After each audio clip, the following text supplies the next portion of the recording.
Type is power. The power to express words and ideas visually. It's timeless, but always changing. And that's what we're going to explore. Most people agree that the creator of typography was a German man named Johannes Gutenberg, and yes, he wore a hat like that. Before Gutenberg came along and revolutionized the world of communication, books needed to be scribed by hand, usually by monks, which was very time-consuming and expensive. So Gutenberg created blackletter, the first ever typeface, modeled after the writing of the scribes. Blackletter has thick vertical lines and thin horizontal connectors, which made it great for scribing, but it looked very dense and squished together when printed. Something needed to change. Enter Roman type. This particular typeface is Cambria, which you're probably used to seeing on your word processor, but the first ever Roman typeface was created in the 15th century by the Frenchman Nicolas Jenson. This is his typeface right here. Jenson worked mainly in Venice, Italy, and was inspired by the lettering found on ancient Roman buildings. His letter forms were based on straight lines and regular curves. This made them very clear and legible compared to the dense darkness of blackletter. This legible new typeface was an instant success, and quickly spread across Europe, riding on the coattails of the Renaissance. The next major innovation in typography after Roman letters was italics, which are like slanted and stylized versions of Roman type. They were created in the late 15th century by Aldus Manutius from Italy as a way of fitting more letters onto the page and saving money. Now we use italics interspersed in Roman type for emphasis. Aldus Manutius also created the modern comma and semicolon, but that's another story.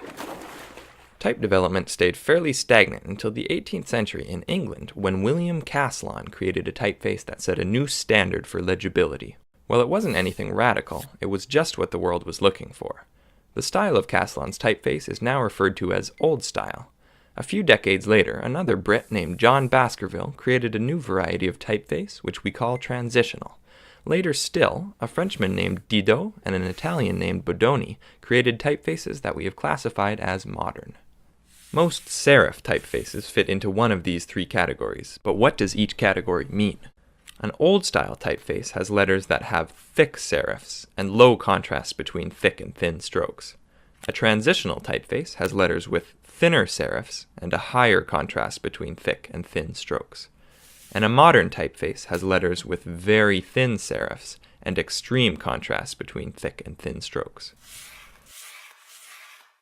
Next, William Caslon's great-grandson, named William Caslon IV, got sick of all of these serifs, so he decided to remove them entirely and made a new kind of typeface, called a sans serif. It didn't catch on immediately, but would eventually get really big. During the Second Industrial Revolution, advertising created a need for new typefaces. Letters were made taller and wider, mainly used in large sizes on posters and billboards. Things got pretty weird, but one happy result of all of this experimentation is Egyptian, or slab serif. It has really thick serifs and is usually used for titles. As a backlash to the complexity found in typefaces of the 19th century, the early 20th century brought something simple. Paul Renner from Germany created a typeface called Futura, and it was based on simple geometric shapes. This is called the geometric sans. Around the same time, a British man named Eric Gill created a typeface called Gill Sans that was similar to a geometric sans, but with gentler, more natural curves, and this is called a humanist sans. The next major step in the world of sans serifs happened in Switzerland in 1957 with the introduction of Helvetica.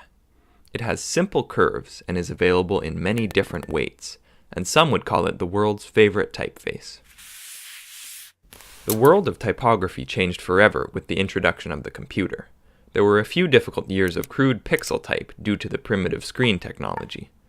But then technology evolved and computers began to allow for the creation of thousands of beautiful typefaces.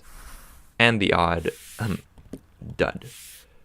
But now anyone has the freedom to create their own unique typeface. And that is the history of typography.